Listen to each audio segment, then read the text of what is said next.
Hi hello ನಮಸ್ಕಾರ ಸ್ನೇಹಿತರೆ. ಇತ್ತ ಕಡೆ ಭಾರ್ಗವಿ ಜೈಲಿಗೆ ಹೋಗಿದ್ರೆ ಆ ಕಡೆ ವೃಂದ ತನ್ನ ರಾಜ್ಯಭಾರವನ್ನು ಶುರು ಮಾಡ್ಕೋತದಾಳೆ. ಇದೆಲ್ಲದರ ನಡುವೆ ಸಂಧ್ಯಾ ನಕಲಿ ಅಸಲಿ ಅನ್ನೋ ಸತ್ಯ ಕೂಡ ರಿವೀಲ್ ಆಗ್ತದೆ. ಹಾಗಿದ್ರೆ ಏನಾಯ್ತು, ಏನ್ ಕತೆ, ಇದೆಲ್ಲವನ್ನ ಕೂಡ ತಿಳ್ಕೋಬೇಕು ಅಂದ್ರೆ ಈಗಲೇ ನಮ್ಮ ಈ ಚಾನಲ್ನ ಸಬ್ಸ್ಕ್ರೈಬ್ ಮಾಡಿ, ಹಾಗೆ ಒಂದು ವಿಡಿಯೋವನ್ನು ಪೂರ್ತಿಯಾಗಿ ನೋಡುವುದನ್ನ ಯಾವುದೇ ಕಾರಣಕ್ಕೂ ಕೂಡ ಮರಿಬೇಡಿ. ಇಲ್ಲಿ ಭಾರ್ಗವಿ ಕಂಗಾಲಾಗಿದ್ದಾಳ. ತಪ್ಪೇ ಮಾಡ್ತಿರೋ ಭಾರ್ಗವಿ ಇವತ್ತು ಅಪರಾಧಿ ಪಟ್ಟವನ್ನ ಕಟ್ಕೊಂಡು ಪೊಲೀಸ್ ಸ್ಟೇಷನ್ಗೆ ಬರಬೇಕಾಗ್ತಾ. ನಿಜಕ್ಕೂ ಕೂಡ ಯಾರು ಕೂಡ ಊಹಿಸಿರ್ಲಿಲ್ಲ ಇಂಥ ಒಂದು ಘಟನೆ ಸಂಭವಿಸುತ್ತೆ ಅಂತ. ಅದ ಕಡೆ ವೃಂದ ಜಿ.ಪಿ. ಪಾಟೀಲ್ ಪಾಲಿನ ಸಂಜೀವಿನಿ ಆಗ್ಬಿಟ್ಟಿದ್ದಾರೆ. ನಿಜಕ್ಕೂ ಜಿ.ಪಿ. ಪಾಟೀಲನ್ನ ಸೋಲಿನ ದವಡಿಯಿಂದ ಪಾರು ಮಾಡಿರೋ ವೃಂದ ತನ್ನ ಸ್ವಂತ ತಂಗಿ ಭಾರ್ಗವಿಗೆನೆ ಜೈಲಿನ ದಾರಿಯನ್ನು ತೋರಿಸಿದ್ದಾರೆ. ಇತ್ತ ಕಡೆ ನಿಜಕ್ಕೂ ಅನ್ನಪೂರ್ಣ ಅವರು ತನ್ನ ಮಗಳು ಜೈಲಿಗೆ ಹೋಗಿರುವುದನ್ನ ವಿಷಯವನ್ನ ಕೇಳಿ ಕಂಗಾಲಾಗಿದ್ದಾರೆ. ಅಲ್ಲಿ ರವೀಂದ್ರ ಭಟ್ಕಳ್ ಅವರು ಅಪ್ಪ ಮಗ ಇಬ್ರು ಕೂಡ ಸೇರ್ಕೊಂಡು ಆ ವೃಂದ ಜೊತೆ ಕೂಡ ಸೇರಿ ಆ ಸಂಧ್ಯಾನ ಕರ್ಕೊಂಡು ಬಂದು ನನ್ನ ಮಗಳನ್ನ ಜೈಲಿಗೆ ಕಳಿಸಿದ್ರು. ನಿಜಕ್ಕೂ ಕೂಡ ಸತ್ತಿರು ಸಂಧ್ಯಾ ಹೇಗೆ ಬದುಕಿ ಬಂದ್ಲು ಅಂತ ಕೂಡ ಗೊತ್ತಿಲ್ಲ ಅಂತ ಹೇಳಿ ಶಾಕ್ ಆಗಿದ್ದಾರೆ. ಜೊತೆಗೆ ಅರ್ಜುನ್ನಿಂದಾನೆ ಇವತ್ತು ನನ್ನ ಮಗಳಿಗೆ ಈ ಪರಿಸ್ಥಿತಿ ಬಂದಿರುವುದು ಅಂತ ಹೇಳ್ತಿದ್ದಾರೆ. ಈ ಕಡೆ ಅನ್ನಪೂರ್ಣ ಅವರು ನನ್ನ ಮಗಳನ್ನ ಯಾರು ಕಾಪಾಡ್ತಾರೆ ಈಗ ಅಂತ ಹೇಳಿ ಕುಸಿದು ಕೂತಿದ್ದಾರೆ. ಇತ್ತ ಕಡೆ ಭಾರ್ಗವಿಗೆ ಏನಾಗ್ತದೆ ಅಂತಾನೆ ಗೊತ್ತಿಲ್ಲ. ಸತ್ಯ ನ್ಯಾಯ ಧರ್ಮ ಅಂತ ಹೇಳಿ ಹೋರಾಟ ಮಾಡೋರ್ಗೆ ಖಂಡಿತವಾಗ್ಲೂ ಇಂಥದ್ದೇ ಒಂದು ಅನ್ಯಾಯ ಆಗತ್ತೆ ಅಂತ ಸಮಾಜದಲ್ಲಿ ಹೇಳ್ತಾ ಇದ್ರು. ಅದು ಸತ್ಯ ಆಗೋಯ್ತು ಎಂದು ಕೂಡ ಈ ಸಮಾಜದಲ್ಲಿ ಸತ್ಯಕ್ಕೆ ಜಯ ಸಲ್ಲುವುದಿಲ್ಲ. ನಿಜಕ್ಕೂ ಅದ್ರ ಪರ ಯಾರು ನಿಂತ್ಕೋತಾರೋ ಅವರಿಗೆ ನೋವು ಕಟ್ಟಿಟ್ಟ ಬುತ್ತೆ. ನನ್ನ ತಂದೆ ಅವತ್ತು ಇದೇ ಪರಿಸ್ಥಿತಿಯಲ್ಲಿದ್ರು, ಇವತ್ತು ನಾನು ಅದೇ ದುಸ್ಥಿತಿಗೆ ಹೋಗಿದ್ದೀನಿ ಅಂತ ಹೇಳಿ ಭಾರ್ಗವಿ ನೊಂದ್ಕೋತಿದ್ದಾರೆ. ಈ ಕಡೆ ಅರ್ಜುನ್ ಕೂಡ ನಮ್ಮ ಕಣ್ಣಾರೆ ನಾವೇ ಸಂಧ್ಯಾ ಬಾಡಿನ ನೋಡಿದ್ವಲ್ವಾ ಅಂತಂದ್ರೆ ನಾನು ಕೂಡ ಡೀಪ್ ಆಗಿ ಇನ್ವೆಸ್ಟಿಗೇಷನ್ ಮಾಡಿದ್ದೀನಿ. ಸತ್ತಿರೋ ಸಂಧ್ಯಾ ಹೇಗೆ ಬದುಕಿ ಬಂದು ಅನ್ನೋದೇ ನನಗೆ ಗೊತ್ತಾಗ್ತಿಲ್ಲ ಅಂತ ಭಾರ್ಗವಿ ಕಂಗಾಲಾಗ್ತಾಳ. ಆಗ ಅರ್ಜುನ್ ಹೇಳುವುದು ನಮಗೆ ಕಾಣಿಸ್ದಿರೋ ಸತ್ಯನ ಇದೆ, ಯಾವುದೋ ಒಂದು ಮಹಾ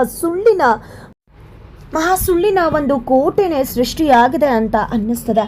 ಹಾಗಾಗಿಯೇ ಇಲ್ಲಿ ಕಾಣಿಸ್ದೇ ಇರೋ ಸತ್ಯ ಏನು ಅನ್ನೋದನ್ನು ನಾವು ತುಂಬಾ ಸೂಕ್ಷ್ಮವಾಗಿ ತಿಳ್ಕೋಬೇಕಾಗಿದೆ ಅಂತ ಅರ್ಜುನ್ ಹೇಳ್ತಿದ್ದಾರೆ. ಹೌದು ಪಾರ್ಥ, ಹಾಗಿದ್ರೆ ನೀವು ಹೇಳೋ ಹಾಗೆ ನಮಗೆ ಕಾಣಿಸ್ತಿರೋ ಸತ್ಯ ಇದೆ, ಅದು ಏನಿರಬಹುದು? ನಿಜಕ್ಕೂ ಕೂಡ ನನಗೇನು ಮಾಡಬೇಕು ಅಂತಾನೆ ಗೊತ್ತಾಗ್ತಿಲ್ಲ. ಈ ಒಂದು ಪರಿಸ್ಥಿತಿಲಿ ನನ್ನ ತಲೆ ಕೂಡ ಓಡ್ತಿಲ್ಲ. ನಿಜಕ್ಕೂ ಈ ಪರಿಸ್ಥಿತಿಲಿ ಇಟ್ಕೊಂಡು ನನಗೇನಂತ ಹೋರಾಟ ಮಾಡಲಿ ಅಂತ ಹೇಳಿ ಭಾರ್ಗವಿ ಕಂಗಾಲಾದಾಗ ಇಲ್ಲಿ ಅರ್ಜುನ್ ನಾನಿದ್ದೇನೆ, ನೀವೇನು ಯೋಚನೆ ಮಾಡಬೇಡಿ ಅಂತ ಹೇಳಿ ಭರವಸೆಯನ್ನು ಕೊಡ್ತಾರೆ. ಅತ್ತ ಕಡೆ ಸಂಧ್ಯಾ ಜಿ.ಪಿ. ಮನೆಗೆ ಎಂಟ್ರಿ ಕೊಟ್ಟಿದ್ದಾಳೆ. ಈ ಕಡೆ ಜಿ.ಪಿ. ಮನೆಗೆ ಬರ್ತಿದ್ದಾಗೇನೆ ಆ ಜಿ.ಪಿ. ಮನೆಯನ್ನು ನೋಡಿ ಏನಪ್ಪ ಇಂಥ ಒಂದು ಅರಮನೆ ಇಲ್ಲ, ಆ ಹುಡುಗಿ ಕೆಲಸ ಮಾಡ್ತಿದ್ದು ಅಂತ ಅಂದ್ಕೊಂಡಿದ್ದೆ. ಬಾಯ್ ಬಿಟ್ಕೊಂಡು ಮನೆ ನೋಡ್ತಿದ್ರೆ ಈ ಕಡೆ ಹಿಂದೆಯಿಂದ ಯಾರಮ್ಮ ನೀನು, ಯಾಕೆಲ್ಲಕ್ಕೆ ಬಂದಿದ್ಯಾ? ಆ್ಯಡಲ್ಲಿ ಕೆಲಸದವ್ರು ಬೇಕು ಅಂತ ಕೊಟ್ಟಿದ್ವಲ್ಲ, ಅದಕ್ಕೋಸ್ಕರ ಬಂದಿದ್ಯಾ ಅಂತ ನಿರ್ಮಲ್ ಅವರು ಪ್ರಶ್ನೆ ಮಾಡ್ತಿದ್ದಾಗೆ ಟರ್ನ್ ಆಗ್ತಾಳೆ. ಸಂಧ್ಯಾನ ನೋಡಿ ಬೆಚ್ಚಿ ಬೀಳ್ತಿದ್ದಾರೆ ಇಲ್ಲಿ ನಿರ್ಮಲಾ ಶಕ್ತಿ. ಅದು ಜಿ.ಪಿ. ಪಾಟೀಲ್ ಏನದು ಸಂಧ್ಯಾ ದೆವ್ವ ಬಂದಿದ್ದಾಳೆ, ಸಂಧ್ಯಾ ದೆವ್ವ ಆಗ್ಬಿಟ್ಟಿದ್ದಾಳೆ ಅಪ್ಪ ಅಮ್ಮ ಅಂತ ಹೇಳಿ ಕೆಚ್ಕೊಂಡ್ಬಿಡ್ತಾರೆ. ಇಡೀ ಮನೆಯವ್ರು ಎಲ್ಲರೂ ಕೂಡ ಬರ್ತಾರೆ. ಶಕುಂತಲಾ, ಜಯಂತ್, ರುದ್ರ ಎಲ್ಲರೂ ಕೂಡ ಇಲ್ಲಿ ಸಂಧ್ಯಾನ ನೋಡಿದ್ದೆ ಶಾಕ್ ಆಗ್ತಿದ್ದಾರೆ. ಏನದು ಹೇಗೆ ಬದುಕಿ ಬರೋಕ್ಕೆ ಸಾಧ್ಯ, ಸತ್ತಿರೋ ಸಂಧ್ಯಾ ಅಂತ ಅನ್ಕೋತಿದ್ದಾಗೇನೆ ಇತ್ತ ಕಡೆ ಜಿ.ಪಿ. ಪಾಟೀಲ್ ಮತ್ತು ವೃಂದ ಅಲ್ಲಿಗೆ ಎಂಟ್ರಿ ಕೊಡ್ತಾರೆ.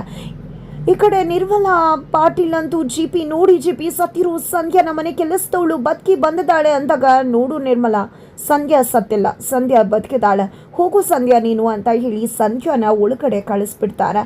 ಏನು ಮಾತಾಡ್ತಿದ್ರ ಜಿ.ಪಿ. ನೀವು ಅಂತಿದ್ದಾಗ ಇದು ಒಂದೇ ಶಾಕ್ ಅಲ್ಲ ಅಂತ ಹೇಳಿದ್ದ ವಿಕ್ಕಿ ಮತ್ತು ಸೀತಾರ ಶಕ್ತಿ ಪ್ರಸಾದನ್ನ ಕೂಡ ಮನೆ ಒಳಗಡೆ ಕರೀತಾರೆ. ಅವರನ್ನ ನೋಡಿ ಶಕುಂತಲಾ ಶಾಕ್ ಆಗ್ತಿದ್ದಾರೆ. ಏನಿದು, ಜೈಲಿಗೆ ಹೋಗಬೇಕಾದ ಇವರು ಮನೆಗೆ ಬಂದಿದ್ದಾರೆ, ಹಾಗಿದ್ರೆ ಭಾರ್ಗವಿಯಲ್ಲಿ ಅಂತ ಹೇಳಿ ಪ್ರಶ್ನೆ ಮಾಡಿದಾಗ ಯಾಕೆ ಶಕುಂತಲಾ ತುಂಬಾ ಶಾಕ್ ಆಗ್ತದೆ. ಏನಪ್ಪ ಇದು, ಭಾರ್ಗವಿ ಶಿಕ್ಷೆ ಕೊಡಿಸ್ತೀನಿ ಅಂತ ಹೋಗಿದ್ಲು, ಆದರೆ ಇವರಿಬ್ರು ವಾಪಸ್ ಬಂದರು, ಭಾರ್ಗವಿ ಎಲ್ಲಿ ಅಂತ ನೋಡ್ತಾ ಇದೆಯಾ? ಭಾರ್ಗವಿ ಯಾವುದೇ ಕಾರಣಕ್ಕೂ ಇನ್ನು ವಾಪಸ್ ಬರುವುದಿಲ್ಲ ಅಂತ ಹೇಳ್ತಾರೆ ಇಲ್ಲಿ ಜಿ.ಪಿ. ಪಾಟೀಲ್. ಏನು ಆಲ್ರೆಡಿ ಸುಳ್ಳಿನ ಸಾಕ್ಷಿ ಕೊಟ್ಟು ಎಲ್ಲಾನು ಕೂಡ ಉಲ್ಟಾ ಮಾಡಿದ್ರ ಅನ್ನಿಸ್ತದ ಅಂತ ಅಜ್ಜಿ ಹೇಳ್ತಿದ್ದಾಗನೆ ಈ ಕಡೆ ಬೃಂದ ನಮ್ಮ ಮಾವನ್ನ ಸೋಲ್ತಾರೆ ಅಂತ ಹೇಳ್ತಿದ್ರಲ್ವಾ ಅಜ್ಜಿ, ಇವಾಗ ಗೊತ್ತಾಯ್ತಾ ನಮ್ಮ ಮಾವಂಗೆ ಸೋಲು ಅನ್ನೋದು ತಾಕುದೇ ಇಲ್ಲ ಅಂತ. ಪಾಪ ನೀವು ಯಾವ ಭಾರ್ಗವಿ ಇನ್ನೂ ಕೂಡ ಬಂದಿಲ್ಲ ಅಂತ ಅನ್ಕೋತಾ ಇದ್ರು. ಯಾರು ವಿಕಿಗೆ ಮತ್ತೆ ಸೀತಾರ ಶಕ್ತಿ ಪ್ರಸಾದ್ ಅವ್ರಿಗೆ ಸುಳ್ಳಿನ ಕೇಸ್ ಹಾಕಿ ಶಿಕ್ಷೆ ಕೊಡಿಸ್ತೀನಿ ಅಂತ ಹೇಳಿ ಅನ್ಕೊಂಡಿದ್ಲು, ಅವಳು ಇನ್ ಯಾವತ್ತೂ ಕೂಡ ಇಲ್ಲಿಗೆ ಬರೋದಿಲ್ಲ, ಇವರನ್ನ ಎಲ್ಲ ಕಳಿಸ್ಬೇಕು ಅಂತ ಅನ್ಕೊಂಡಿದ್ಲು.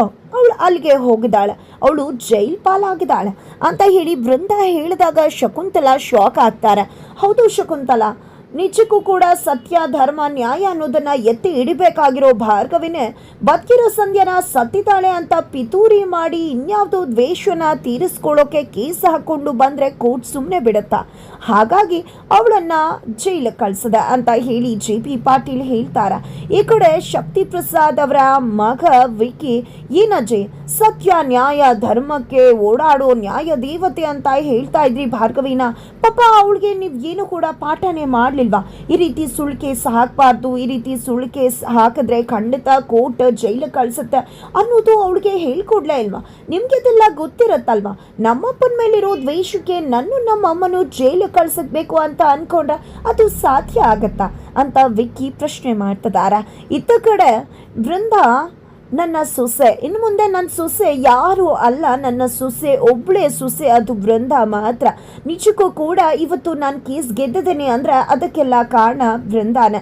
ಬೃಂದ ಒಬ್ಳು ನನ್ನ ಜೊತೆ ಇದ್ರೆ ಸಾಕು, ನಾನು ಏನು ಬೇಕಿದ್ರು ಗೆಲ್ತೀನಿ, ನನ್ನ ಸೊಸೆ ಇದ್ದಾಳೆ ನನ್ನ ಗೆಲ್ಸೋದಕ್ಕೆ ಅಂತ ಹೇಳಿ JP ಪಾಟೀಲ್ ಹೇಳ್ತಿದ್ದಾರೆ. ಇನ್ನು ಮುಂದೆ ಏನೇ ಇದ್ರು ಈ ಮನೆಯಲ್ಲಿ ಬೃಂದ ಮಾತೆ ನಡೆಯೋದು. ನಿರ್ಮಲಾ, ನೀವು ಎಲ್ಲರೂ ಕೂಡ ಕೇಳಿಸ್ಕೊಡಿ, ಇನ್ನು ಬೃಂದ ಮಾತ್ಗೆ ಯಾರು ಕೂಡ ಇಲ್ಲ ಅನ್ನೋ ಹಾಗಿಲ್ಲ. ಇನ್ ಮುಂದೆ ಯಾವತ್ತಿದ್ರು ನೀನೇ ಈ ಮನೆ ರಾಣಿ ಅಂತ ಹೇಳ್ತಾರ. ಜೊತೆಗೆ ಇಲ್ಲಿ ಶಕ್ತಿ ಪ್ರಸಾದ್ ಮತ್ತೆ ವಿಕಿಯನ್ನ ಕೂಡ ನಿಮ್ ಜೊತೆ ಮಾತನಾಡಬೇಕು ಬನ್ನಿ ಅಂತ ಹೇಳಿ JP ಪಾಟೀಲ್ ಒಳಗಡೆ ಕರ್ಕೊಂಡು ಹೋಗ್ತಾರೆ. ಇತ್ತ ಕಡೆ ಸ್ಫಟಿಕ ಭಾರ್ಗವಿ ಜೈಲ್ಗೆ ಹೋದ್ಲು ಅನ್ನೋ ವಿಷಯ ಗೊತ್ತಾಗ್ತದಾಗೆ ಪೊಲೀಸ್ ಸ್ಟೇಷನ್ಗೆ ಬಂದಿದ್ದಾಳೆ. ಇತ್ತ ಕಡೆ ಭಾರ್ಗವಿಯನ್ನ ಅಲ್ಲಿ ಕೂರಿಸಿದ್ದಾರೆ. ಈ ಕಡೆ ಅರ್ಜುನ್ ಬಂದಿದೆ, ನಿನ್ನಿಂದಾನೇ ಇಷ್ಟೆಲ್ಲ ಆಗಿದ್ದು, ನೀನೇ ಅಲ್ವಾ ಸಂಧ್ಯಾನ ಎಲ್ಲೋ ಬಚ್ಚಿಟ್ಟು ಈಗ ಕರ್ಕೊಂಡು ಬಂದಿರುವುದು ಅಂತಿದ್ರೆ ಏನ್ ಮಾತಾಡ್ತಿದ್ರಾ ನೀವು? ನನ್ಗೆ ಯಾಕೋ ನಿಮ್ಮೇಲೆ ಡೌಟ್ ಬರ್ತದ, ನಿಮ್ಮ ಅಪ್ಪನ ಗೆಲ್ಲಿಸ್ಬೇಕು ಅಂತ ನೀವೇ ಈ ರೀತಿ ಮಾಡಿರ್ಬಹುದಲ್ವಾ? ನಿಮ್ಮ ಹೆಂಡತಿ ನಿಮ್ಮ ಅಪ್ಪನ ವಿರುದ್ಧ ಗೆದ್ದು ಬಿಡ್ತಾರೆ ಅಂತಾಗ ಏನ್ ಮಾತಾಡ್ತಿದ್ಯಾ, ನೀನೇ ಎಲ್ಲ ಮಾಡಿ ನನ್ನ ಮೇಲೆ ಹಾಕ್ತಿದ್ಯಾ ಅಂತ ಅರ್ಜುನ್ ಅವರಿಬ್ರು ಕೂಡ ಗಲಾಟೆಗೆ ಬೀಳ್ತಾರೆ. ಈ ಕಡೆ ಭಾರ್ಗವಿ, ದಯವಿಟ್ಟು ಸುಮ್ಮನೆ ಇರ್ತೀರಾ, ಯಾಕೆ ಈ ರೀತಿ ಕಿತ್ತಾಡ್ತಿದ್ರ, ಇದು ಕಿತ್ತಾಡೋ ಸಮಯನ ಅಂತ ಹೇಳಿ ಭಾರ್ಗವಿ ಪ್ರಶ್ನೆ ಮಾಡ್ತಾಳೆ. ಇಲ್ಲಿ ಏನಾಗ್ತದೆ ಅಂತಾನೆ ಗೊತ್ತಾಗ್ತಿಲ್ಲ. ಸಂಧ್ಯಾ ಯಾವಾಗ್ಲೂ ನನ್ನ ಅಕ್ಕ ಅಕ್ಕ ಅಂತ ಕರೀತಾ ಇದ್ಲು, ಅವಳಿಗೆ ಏನೇ ಆಗಿದ್ರು ಕೂಡ ಅವಳು ನನಗೆ ಕಾಲ್ ಮಾಡಬೇಕಿತ್ತು, ಅದು ಹೇಗೆ ಅವಳು ಬೇರೆಯವ್ರಿಗೆ ಕಾಲ್ ಮಾಡಿದ್ಲು ಅಂತಾನೆ ಗೊತ್ತಾಗ್ತಿಲ್ಲ ಅಂತ ಭಾರ್ಗವಿ ಹೇಳಿದಾಗ ಇದರಿಂದ ಬೇರೆದೇ ಏನೋ ಸಂಚಿದೆ ಇದೇನು ಅನ್ನೋದನ್ನ ನಾವು ತಿಳ್ಕೊಳ್ಳೇಬೇಕು ಅಂತ ಸ್ಫಟಿಕ ಹೇಳ್ತಾಳೆ. ಈ ಕಡೆ ಅರ್ಜುನ್ಗೂ ಕೂಡ ಅದೇ ರೀತಿ ಅನ್ಸತ್ತೆ. ತದನಂತರ ಇತ್ತ ಕಡೆ ಬೃಂದ ಎಲ್ಲರೂ ಕೂಡ ಹೋಗ್ತಿದ್ದಾಗೆ ನಿರ್ಮಲ್ ಅವರು ಏನಿದು ಏನಾಗ್ತಿದೆ ಇಲ್ಲಿ ಅಂತಾನೆ ಗೊತ್ತಾಗ್ತಿಲ್ವಲ್ಲ, ಮನೆಯಿಂದ ಆಚೆಗೆ ಹೋಗ್ಬೇಕಾದವಳು ಈ ಮನೆ ರಾಜ್ಕುಮಾರಿ ಅಂತ, ಸತ್ತಿರೋಳು ಈ ಮನೆಗೆ ಬದುಕಿ ವಾಪಸ್ ಬಂದಿದ್ದಾಳೆ, ನಿಜಕ್ಕೂ ತಲೆ ಕೆಟ್ಟು ಹೋಗ್ತದೆ ಅಂತ ನಿರ್ಮಲ್ ಅವರು ಕೂಡ ಹೇಳಿ ಹೋಗ್ಬಿಡ್ತಾರೆ. ಈ ಕಡೆ ಶಕುಂತಲ್ ಅವರು ಕಂಗಾಲಾಗಿದ್ದಾರೆ. ಅತ್ತ ಕಡೆ ಅರ್ಜುನ್ ಮನೆಗೆ ಬರ್ತಿದ್ದಾಗೆ ಶಕುಂತಲ್ ಅವರು ಏನಿದು ಮೊಮ್ಮಗ್ನೆ ಏನಾಯ್ತು ಅಂದಾಗ ಏನೋ ಷಡ್ಯಂತ್ರ ನಡೆದಿದೆ ಅಮ್ಮ, ದಯವಿಟ್ಟು ಅಜ್ಜಿ ಇದನ್ನೆಲ್ಲವನ್ನ ಕೂಡ ನಾವು ತಿಳ್ಕೊಳ್ಳೇಬೇಕು, ಹಾಗಾಗಿ ನಿಮ್ಮ ಹೆಲ್ಪ್ ಕೂಡ ಬೇಕು ಅಂತ ಅರ್ಜುನ್ ಕೇಳ್ತಾರೆ. ನಂತರ ಇಲ್ಲಿ ಸಂಧ್ಯಾನ ಬಂದಿದ್ದೆ ಕ್ರಾಸ್ ಎಕ್ಸಾಮಿನ್ ಮಾಡೋಕೆನೆ ಮುಂದಾಗ್ತಿದ್ದಾರೆ ಅರ್ಜುನ್ನ. ಇತ್ತ ಕಡೆ ಅಲ್ಲಿ ಭಾರ್ಗವಿ ಯಾವುದೇ ರೀತಿಯ ಎಕ್ಸಾಮಿನ್ ಮಾಡಿಲ್ಲ, ಜಸ್ಟ್ ಎಕ್ಸಾಮಿನ್ ಮಾಡಿದ್ದು JP ಪಾಟೀಲ್ ಮಾತ್ರ. ಈ ಕಡೆ ಮನೆಯಲ್ಲಿ ಕ್ರಾಸ್ ಎಕ್ಸಾಮಿನೇಷನ್ ಆಗ್ತದೆ ಅಂತಾನೆ ಹೇಳ್ಬೋದು ಅರ್ಜುನ್ ಕಡೆಯಿಂದ.